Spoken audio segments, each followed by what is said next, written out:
കോൺഗ്രസിൽ ഒരു അഴിച്ചുപണി അനിവാര്യമാണോ?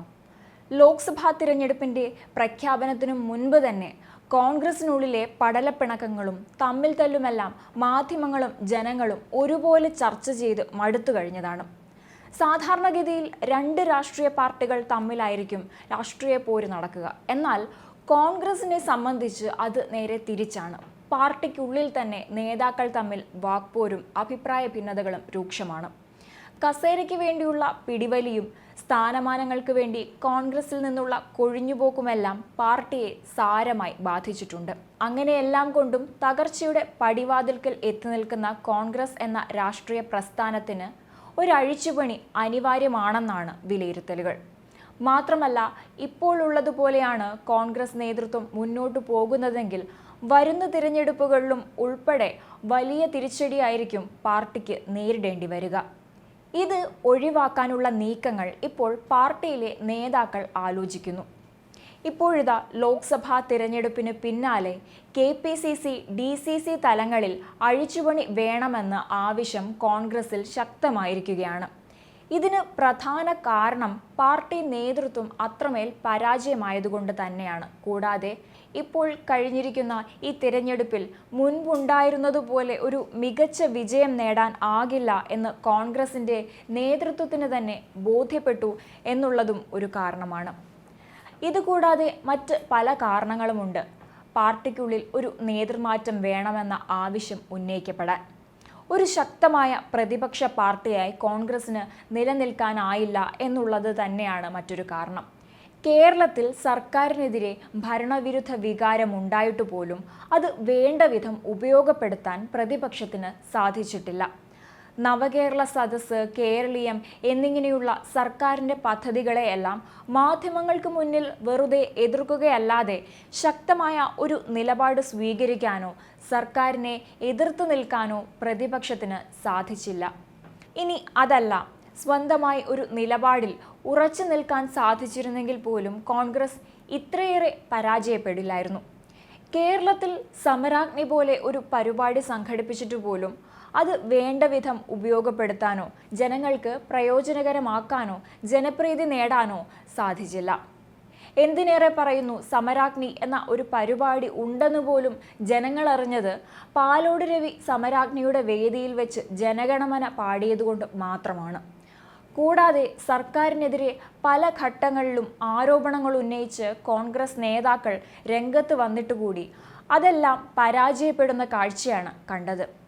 ഇനി മറ്റൊന്ന് നേതാക്കൾ തമ്മിലുള്ള വാക്പോരായിരുന്നു. KPCC പ്രസിഡന്റായിരുന്ന K. സുധാകരനും പ്രതിപക്ഷ നേതാവ് VD സതീശനും തമ്മിലുള്ള പടലപ്പിണക്കങ്ങൾ പാർട്ടിയെ നന്നേ ബാധിച്ചിരുന്നു.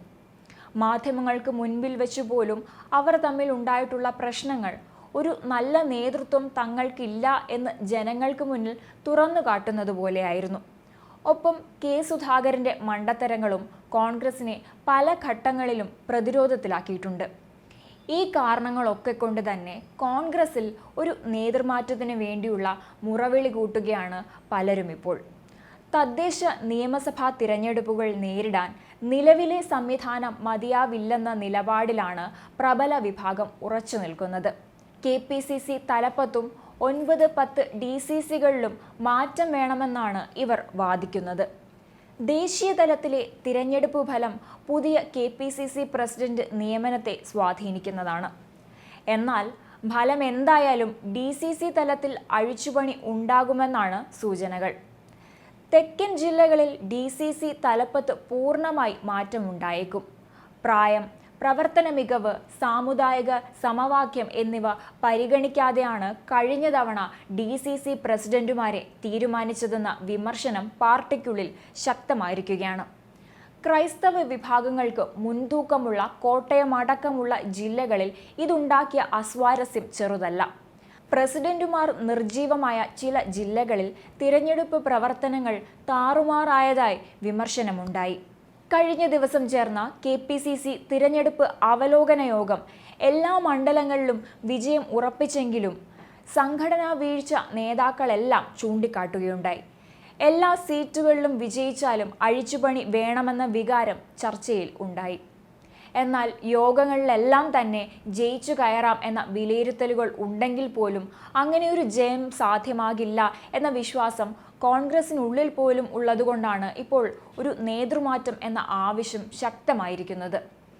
മുൻപ് സൂചിപ്പിച്ചതുപോലെ ഇനിയെങ്കിലും കോൺഗ്രസിന് ഒരു മാറ്റം ഉണ്ടായില്ല എങ്കിൽ, അല്ലെങ്കിൽ നേതൃത്വത്തിനുള്ളിൽ ഒരു അഴിച്ചുപണി നടത്തിയിട്ടില്ല എങ്കിൽ വരാനിരിക്കുന്ന തിരഞ്ഞെടുപ്പുകൾ കോൺഗ്രസിന് കയ്യിലൊതുങ്ങിയെന്ന് വരില്ല.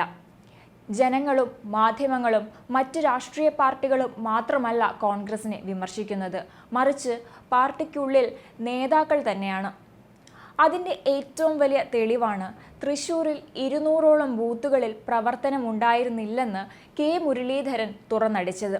KPCC യോഗത്തിൽ നേതാക്കൾക്കെതിരെ രൂക്ഷ വിമർശനമുയർത്തി കെ മുരളീധരൻ തന്നെ സൂചന നൽകിയിരിക്കുകയാണ് തൃശ്ശൂരിൽ ജയസാധ്യത കുറവാണെന്ന്.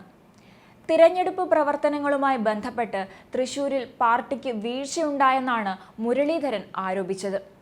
പൊതുവിമർശനം എന്നതിലുപരി നേതാക്കളുടെ പേരെടുത്തു പറഞ്ഞുകൊണ്ടാണ് മുരളീധരൻ വിമർശിച്ചത് എന്നതും ശ്രദ്ധേയമാണ്. TN പ്രതാപനെയും DCC അധ്യക്ഷൻ ജോസ് വെള്ളൂരിനെയുമാണ് മുരളീധരൻ വിമർശിച്ചത്. ഇരു നേതാക്കളുടെയും സാന്നിധ്യത്തിൽ തന്നെയായിരുന്നു വിമർശനം എന്നതാണ് മറ്റൊരു ശ്രദ്ധേയമായ ഘടകം. തൃശ്ശൂരിൽ പ്രചരണ പ്രവർത്തനങ്ങളിൽ വീഴ്ചയുണ്ടായെന്ന് ചൂണ്ടിക്കാട്ടിയ മുരളീധരൻ തിരഞ്ഞെടുപ്പ് ചെലവ് ഇരട്ടിയായെന്നും ചില നേതാക്കൾക്ക് പണത്തോട് ആർത്തിയുണ്ടെന്നും വിമർശനമുന്നയിക്കുകയുണ്ടായി. BJPയിലേക്ക് ചേക്കേറിയ കരുണാകരൻ്റെ മകളും മുരളിയുടെ സഹോദരിയുമായ പത്മജ വേണുഗോപാൽ കോൺഗ്രസിലെ ചില നേതാക്കൾക്കെതിരെ ഉയർത്തിയ അതേ സ്വഭാവമുള്ള ആരോപണമാണ് മുരളീധരനും ഇപ്പോൾ ഉന്നയിച്ചിരിക്കുന്നത്. പ്രചരണത്തിന്റെ മുൻനിരയിലുണ്ടായിരുന്ന പ്രതാപനെ ഉൾപ്പെടെ വിമർശിച്ച മുരളീധരൻ പത്മജയുടെ ആരോപണങ്ങൾ ശരിവെക്കുന്നത് പോലെയായിരുന്നു പ്രതികരണം. മാത്രമല്ല, ഇത് BJP ഒരു രാഷ്ട്രീയ ആയുധമാക്കുക കൂടി ചെയ്തിരിക്കുകയാണ്. KC വേണുഗോപാൽ അടക്കമുള്ള മുതിർന്ന നേതാക്കൾ പങ്കെടുത്ത യോഗത്തിലായിരുന്നു മുരളീധരൻ ഈ വിഷയം ഉന്നയിച്ചത്. 20 ലോക്സഭാ മണ്ഡലങ്ങളിലും 25 മുതൽ 50 വരെ ബൂത്തുകൾ കാര്യക്ഷമമല്ലായിരുന്നു.